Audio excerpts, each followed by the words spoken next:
உனக்கு ஒரு குறையும் ஏற்படாது. நீ ஒரு மேன்மையான வாழ்க்கையை பெறுவாய். ஆண்டாள், காதில் நன்கு வாங்கிக் கொண்டாயா? சுவாமி தெய்வ சன்னிதானத்தில் நின்று கொண்டு உன்னை வாழ்த்தியிருக்கிறார். உன் கல்யாண காரியங்கள் இன்னும் வேகம் எடுக்கப் போகிறது பார். என்ன சொல்கிறீர்கள் பட்டரே? என்ன சுவாமி, உங்களுக்கு இன்னும் விஷயமே தெரியாதா? ஆண்டாளுக்கு கல்யாணம் நிச்சயமாக போகிறது. அப்படி சொல்லுங்கள். அதனால்தான் சுதர்சனத்தை சில நாட்களாக கண்ணில் பட காணோமா? மிகவும் நல்ல செய்தியை சொன்னீர்கள் பட்டரே. அம்மா ஆண்டாள், உன் கல்யாணம் அமோகமாக நடக்கும். நீ 16 பெற்று பெருவாழ்வு வாழ்வாய். தங்கள் ஆசைகளுக்கு மிகவும் நன்றி. அகத்தில் அம்மா காத்துக் கொண்டிருப்பார்கள். நான் புறப்படுகிறேன். வருகிறேன். வருகிறேன் சுவாமி. மிகவும் அற்புதமான குழந்தை இல்லையா பட்டரே? ஆமாம் சுவாமி, சிறந்த குணவதி. இப்படிப்பட்ட குணவதி தன் இடர்கள் நீங்க வேண்டும் என்றும் தோஷங்கள் தீர வேண்டும் என்றும் பிரார்த்திப்பது வினோதம்தான். அதானே, அவள் பாடும்போது அதன் அர்த்தம் இதுதான் என்றெல்லாம் அடியேனுக்கு தோன்றவில்லையே. ஆனால் தாங்கள் அனைத்து பாசுரங்களின் பொருளையும் உணர்ந்தவராயிற்றே. அதனால் சட்டென்று புரிந்து ஆண்டாளிடம் கேட்டுவிட்டீர்கள். ஆனால் அதற்கு அந்த குழந்தை எவ்வளவு பக்குவமாக பதில் சொன்னால் பார்த்தீர்களா? பகவான் அவளுக்கு எல்லா சௌக்கியமும் அருளட்டும். பிறகு ஒரு விஷயம் பட்டரே. சொல்லுங்கள் சுவாமி. சுதர்சனத்தை பார்த்து சொல்லும். கல்யாணத்திற்கு முகம் தெரியாதவர்களிடம் போய் கடன் அது இது என்று எதையும் வாங்க வேண்டாம் என்று சொல்லுங்கள்.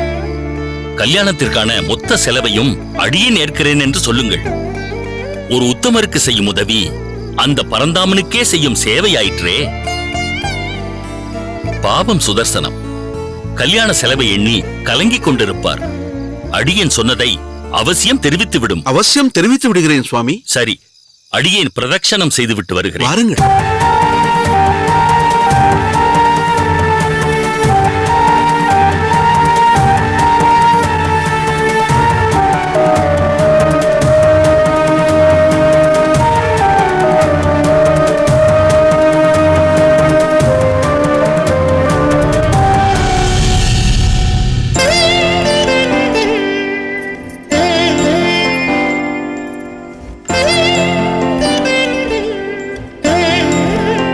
என்றாவது சென்ற இடத்தில் எந்தவித சச்சரவும் இல்லாமல் இவர் ஹோமத்தை முடித்துவிட்டு வர வேண்டும். பல சமயங்களில் இவர் குழந்தைத்தனமாக இருக்கிறார். இவர் குணத்தை புரிந்து கொள்ள யாரும் முனைவதில்லை.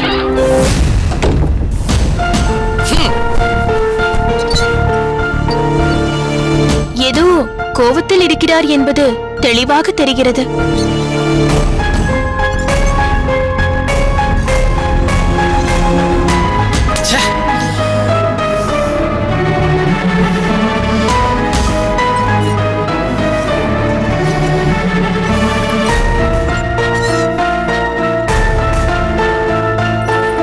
கமலநயன பட்டர் என்ன சும்மாவா?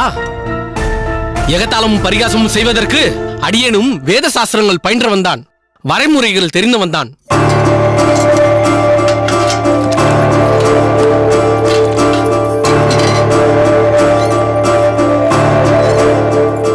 என்ன அதற்குள் வந்து விட்டீர்கள்? முகமெல்லாம் வேர்த்திருக்கிறது. உடம்பு சௌகரியப்படவில்லையா? அதெல்லாம் ஒன்றுமில்லை. என்ன நினைத்துக் கொண்டிருக்கிறான் அந்த சடகோப்பன்? என்ன சென்ற இடத்தில் ஹோமத்தை பூர்த்தி செய்யவில்லையா? அங்கிருந்த சூழலும் அவர்கள் சொன்ன சொற்களும் அடியனுக்கு ஒப்பவே இல்லை. அதுதான் வந்துவிட்டேன். நான் என்ன கிழிக்கிறையா? என்ன பேசுவது, எங்கு பேசுவது என்ற வரைமுறை வேண்டாமா? வாய்க்கு வந்தபடி பேசுவதா? எங்கு சென்றாலும் இப்படி பாதியில் வந்து விடுகிறீர்கள். ஹோமத்தை பூர்த்தி செய்யாமல் வருவது தவறில்லை. அது அவர்களுக்கு தெரிய வேண்டும். ஹோமம், யாகம், யஜ்ஞம், மற்ற கர்மானுஷ்டானங்கள் அனைத்தும் நடத்தி வைப்பது பொருள் ஈட்டுவதற்காக அல்ல, பிரதிபலனை எதிர்பார்த்தும் அல்ல, செய்பவரின் நன்மைக்காகவும் அவர்களின் குடும்பத்தின் நலனுக்காகவும் செய்வது. சடகோப்பன் நமக்கு வேண்டியவர். எல்லாவித சடங்கிற்கும் உங்களைத்தானே அழைக்கின்றார். அவரிடம் பிணக்கு ஏற்படுத்திக் கொள்ளலாமா? அதற்காக என்னை துச்சமாக மதிப்பவனை பொறுத்து போக வேண்டுமா? நான் சற்று வெகுளியாக இருக்கலாம். அதற்காக பொறுமைக்கும் ஒரு எல்லை உண்டு. தவிர இந்த ஹோமம் புனஸ்காரங்களை நடத்தி வைக்க என்னை அழைக்கிறான் என்றால் அது அவன் குடும்ப நலன் கருதியே. இதனால் எனக்கு ஒரு பலனும் இல்லை. மேலும் ஒரு விஷயத்தை தெரிந்து கொள். பொதுவாக இப்படிப்பட்ட ஹோம காரியங்களை நடத்துபவனை குருவாக பாவித்து அதற்குண்டான மரியாதையை பிரகஸ்பதிக்கு அளிக்க வேண்டும். எங்கு மரியாதை இல்லையோ அங்கு இந்த கமலநயன பட்டர் இருக்க மாட்டான். நீங்கள் செய்தது சரியா தவறா என்று எனக்கு தெரியவில்லை. ஆனால் உங்களுக்கு கோபம் வரும் என்பதை தெரிந்து கொண்டேன். உங்களுக்குள் வேறு ஒரு ஸ்வரூபம் இருக்கிறது என்பதையும் புலப்படுத்தி விட்டீர்கள். அது என் மனதிற்கு சற்று ஆறுதலாக இருக்கிறது. இந்தாருங்கள், சற்றே ஆஸ்வாசப்படுத்திக் கொள்ளுங்கள்.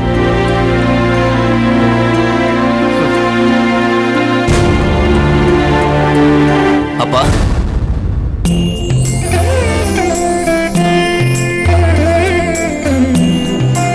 வா கோவிந்தா வா. இன்னொரு அதிசயம், தாயை பிரிந்து இருக்க இயலவில்லையோ?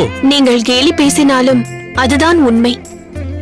ஸ்ரீபெரும்புதூரில் இருக்கும் பொழுது தொலைதூரம் காரணமாக வர முடியாமல் இருந்தது. மேலும் அங்கு ராமானுஜன் இருந்தான். எனது அக்கா இருந்தாள், நன்றாக பார்த்து கொண்டாள். இங்கு பாடசாலையில் இவனை சரிவர கவனித்துக் கொள்ள யார் இருக்கின்றனர்? அவன் முகத்தை பாருங்கள், வாடி வதங்கி இருக்கின்றான். என்ன கோவிந்தா, நான் கூறியது சரிதானே? சற்று பொறு, உனக்கு பிடித்தவைகளை தளிகை செய்கிறேன். இந்த தாயின் கைமணத்தில் ருசித்து அமுது செய். உன்னிடம் அகத்து உணவு கிடைக்கவில்லையே என்ற ஏக்கம் தெரிகின்றது. அதனால்தான் இந்த அம்மாவை காண ஓடி வந்து விட்டாயோ? அப்படியெல்லாம் ஒன்றுமில்லை. உங்கள் மனசமாதானத்திற்கு வேண்டுமானால் அப்படி சொல்லிக் கொள்ளலாம். ஆனால் பாடசாலையிலிருந்த அண்ணா ஸ்ரீபெரும்புதூர் சென்றுள்ளார். அவர் சென்ற பிறகு பாடசாலையில் அடியேனுக்கு என்ன வேலை? அதான் புறப்பட்டு இங்கு வந்து விட்டேன். ஏதோ உன்னை நினைத்து வந்திருக்கிறான், கைவண்ணம் என்றெல்லாம் சொன்னாயே. ஆனால் இவன் சொன்ன காரணத்தை கேட்டாயா? நிறுத்துங்கள் உங்கள் கேலி பேச்சு. எது எப்படியோ, கோவிந்தன் இங்கு வந்திருப்பது மிகவும் மகிழ்ச்சியாக இருக்கிறது, சந்தோஷமாகவும் இருக்கிறது. இவனை பிரிந்து என்னால் இருக்கவே முடியவில்லை. விளையாட்டாக சொன்னாலும் உனக்கு இவன் மீது இருக்கும் பரிவும் பாசமும் எனக்கு புரியாமல் இல்லை. கோவிந்தா, எத்தனை நாட்கள் இங்கு தங்க இருக்கிறாய்? இப்பொழுதுதான் வந்திருக்கிறான். புறப்படுவதை பற்றி இப்பொழுதே கேட்க வேண்டுமா? உங்களுக்கு எதை எப்பொழுது பேச வேண்டும் என்றே தெரியாது. சரி சரி, எனக்கு தெரிந்தவற்றை சொல்கிறேன். ஹோமத்தை பாதியில் விட்டு வந்ததால் ஏதும் உட்கொள்ளவில்லை. பசி எடுக்க துவங்கி விட்டது. கோவிந்தனும் வந்திருக்கிறான். நான் சென்று அகத்திக்கீரை பறித்து கொண்டு வந்து விடுகிறேன். எனக்கு மிகவும் பிடித்த கீரை, மசியல் செய்து விடு. உங்களுக்கு பிடிக்கும் சரி, ஆனால் கோவிந்தனுக்கு பிடிக்காதே. வெந்தயக்கீரை பறித்து வாருங்கள். வெந்தய கீரையா? அது எனக்கு பிடிக்காதே. ஒரு நாள் சாப்பிட்டால் என்ன? ஏன் இப்படி ருசித்து ரசித்து சாப்பிட வேண்டும் என்று நினைக்கிறீர்கள்? அதற்கு காரணம் ஒரு ஸ்லோகமே இருக்கிறதே. அலங்கார பிரியா விஷ்ணு, ஜலதார பிரியா சிவஹ, நமஸ்கார பிரியோ பானூர், பிராமணோ போஜன பிரியா. பிராமணனுக்கு போஜனம் தான் பிரதானம். அப்படிப்பட்ட பிராமணன் ஹோமத்தை சரிவர செய்து வைக்கவில்லை என்றால் அந்த போஜனமும் கிடைக்காது. கோவிந்தா, கைகால்களை சுத்தம் செய்து வா. உனக்கு பிடித்ததை செய்கிறேன். சீக்கிரம் சென்று வெந்தயக்கீரையை பறித்து வாருங்கள். வா கோவிந்தா.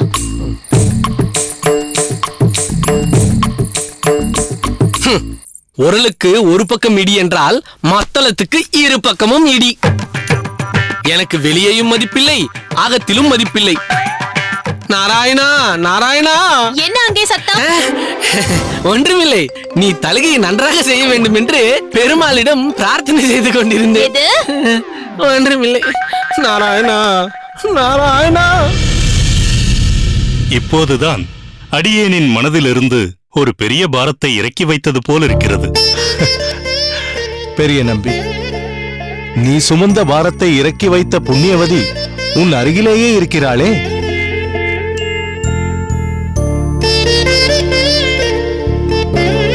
என்ன விஜயாம்பாள், அடியேன் கூட பெரிய நம்பிகள் மாரநேர் விஷயத்தில் தன் அகத்துக்காரியிடம் கலந்து ஆலோசிக்காமல் அவசரப்பட்டு இப்படி ஒரு வாக்கு கொடுத்து விட்டாரே என்று நினைத்தேன். அவசரமான முடிவு என்று எண்ண வேண்டாம் தெய்வவாரி. அது சக வைஷ்ணவர்களிடம் காட்டப்பட வேண்டிய பரிவு. அதை இயல்பாக கொண்ட பெரிய நம்பி அன்று பேசாமல் நின்றிருந்தால் அதுதான் ஆச்சரியம். பெரிய நம்பிகளுக்கு இருந்த இந்த பரிவும் இரக்கமும், அதையும் தாண்டி மிகப்பெரிய துணிவும் அடியனுக்கு அன்று இல்லாமல் போனதே என்ற வருத்தம் அடியனுக்கு இருக்கத்தான் செய்கின்றது சுவாமி. உன் வருத்தம் நியாயமானதே. நீ ராஜபோக வாழ்க்கையில் சிறுவயது பிராயத்தை கழித்தவன். இரக்கத்தையும் பரிவையும் நீ சிறுவயது முதல் வளர்ந்த சூழ்நிலையும் பெரும்பகுதி வாழ்க்கையை ஆன்றோர்களும் சான்றோர்களும் சூழ நின்று அவர்களுடன் வாழ்ந்த அனுபவமும் உனக்கு ஏற்படுத்தி தந்திருக்கிறது. ஆனால் பெரிய நம்பிக்கை அது இயல்பாகவே வாய்த்திருக்கிறது. இந்த உதாரண குணத்தால் அவன் பெயருக்கு தகுந்தாற்போல் பெரிய நம்பியாக திகழ்கிறான். போதும் சுவாமி, தங்களது எல்லையற்ற பாராட்டிற்கு அடியேன் தகுந்தவன் அல்ல. இருப்பினும் தங்களுக்கு வந்த சங்கடத்தை பார்த்துக் கொண்டு மௌனமாயிருப்பது அடியேனால் முடியாத ஒன்று சுவாமி. நமக்கு எப்படி ஒரு சோதனை மாரநேரின் அண்ணன் கலியன் ரூபத்தில் வருவானேன் சுவாமி? தெய்வவாரி, இந்த சம்சாரத்தில் மூழ்கி இருப்பவர்கள் தினம்தோறும் பல பிரச்சனைகளை, பல சங்கடங்களை தன் மூலமாகவோ அல்லது சக மனிதர்கள் மூலமாகவோ அனுபவிக்கிறார்கள், கேள்விப்படுகிறார்கள். அதனால் மிகப்பெரிய சங்கடங்கள் கூட பார்த்து பழகிவிட்டதால் அவர்களை அது பெரிதாக பாதிப்பதில்லை. ஆனால் நாம் ஒரு சிறிய வட்டத்திற்குள் வாழ்கிறோம். ஆன்மீக விஷயங்களை தவிர பௌதீக விஷயங்களில் நாம் நாட்டம் செலுத்துவதில்லை. அதனால் பலதரப்பட்ட மக்களோடு நாம் பழகுவதில்லை. அப்படியே பழக நேர்ந்தாலும் அவர்களையும் ஆன்மீக நிலைக்கு உயர்த்த பகவானை பற்றிய வர்ணனைகளை பேசுகிறோமே தவிர உலக விஷயத்தை பற்றி பேசுவதில்லை. பகவானின் ஆசிரயத்தில் நாம் இருப்பதால் தேவையற்ற சங்கடமோ துயரமோ நம்மை அண்டுவதில்லை. மற்றவர்கள் மூலம் நாம் எதையும் கேள்விப்படுவதும் இல்லை. இப்போது திடீரென்று மாரநேரின் அண்ணன் ரூபத்தில் ஒருவன் பிரச்சனையை கிளப்புகிறான் எனும் போது அது நமக்கு மிகப்பெரியதாய் தெரிகிறது. இருப்பினும் சோதனைகள் சிறியதோ பெரியதோ அனைத்தையும் நாம் அந்த அரங்கனை முன்வைத்து அணுகுவதால் பகலவனை கண்ட பனியைப் போல் சங்கடங்கள் சட்டென்று மறைகிறது. சரி, மாரநேர் நம்பி எங்கே? அடியேனும் அரையரும் இங்கு வந்து கொண்டிருந்த போது தெருக்கோடியில் மாரநேர் நம்பியும் அவர் அண்ணனும் ஏதோ பேசிக் கொண்டிருந்தார்கள்.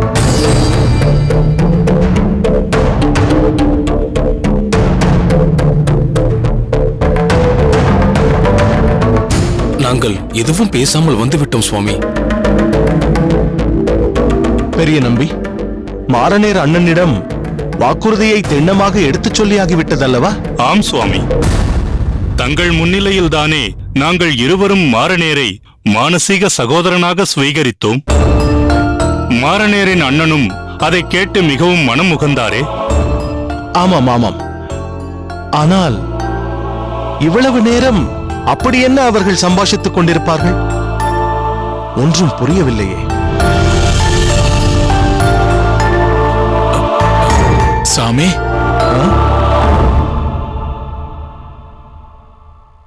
வாப்பா, உள்ளே வா.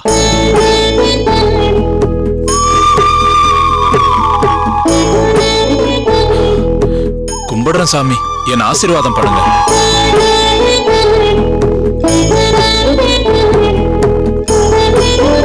சகல நன்மையும் பெறுவாய். எழுந்திரப்பா. என்ன, மாரநேர் நம்பியுடன் வெகு நேரம் பேசிக் கொண்டிருந்தாய் போலிருக்கிறதே. இன்னும் எங்கள் மேல் நம்பிக்கை வரவில்லையா? அப்படியெல்லாம் ஒண்ணு இல்ல சாமி. பெரிய நம்பி சாமியை பார்த்துட்டு உங்களை பார்க்க வரலான்னு அவரோட வீட்டுக்கு போயிருந்தேன். அங்க அவர் இல்ல. சரின்னு இங்க வந்தேன். வர வழியில மாயனை பார்த்தேன். மன்னிக்கணும், மாரநேர் நம்பிய பார்த்தேன்.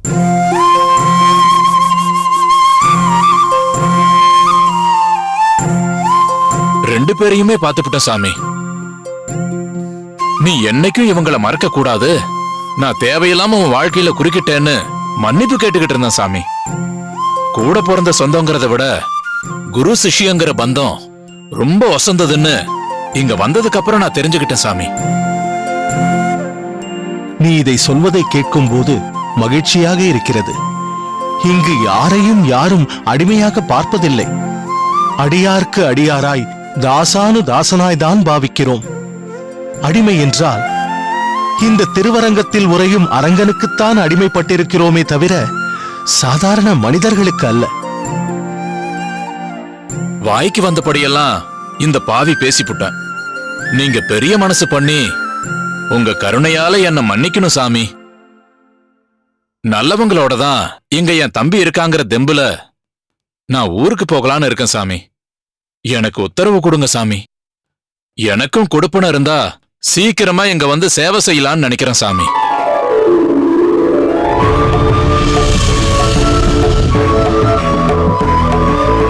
உங்கள் மகனுக்கு அந்த ஆண்டாள் மனைவி ஆனாள். நீங்கள் நிச்சயம் உங்கள் மகனை இழக்க வேண்டியிருக்கும். ஒத்துமா, என் வீட்டு வேலையை நானே செஞ்சுக்கிறேன். நீ போய் அப்படி ஓரமா கூந்து பா.